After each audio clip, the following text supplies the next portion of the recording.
میرے اوپر بیٹھا ہے میرا مالک جو سب کچھ عطا کر رہا ہے، اس نے مجھے دوسروں کا وسیلہ بنایا ہے، تو وہ کیوں طنز کرتا ہے، وہ کیوں دل دکھاتا ہے؟ انسان پھر بھی اپنے اللہ کی طرف دوڑتا ہے۔ اگر اللہ تعالیٰ بھی طنز کرے تو انسان کہاں جائے؟ انسان پھر بھی اپنے اللہ کی طرف جائے گا، کیونکہ اللہ تعالیٰ بڑا مہربان ہے۔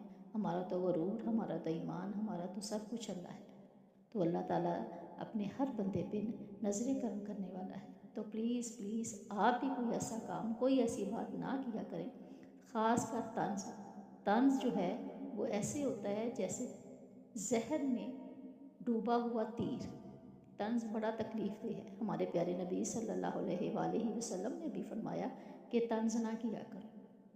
طنز جو ہے وہ انسان کو ایسے ختم کر دیتا ہے جیسے ایک چیز کھوکھلا کر دیتی ہے، جیسے جو زنگ ہوتا ہے یا جو جونک ہوتی ہے وہ ایک درخت کو کھوکھلا کر دیتی ہے۔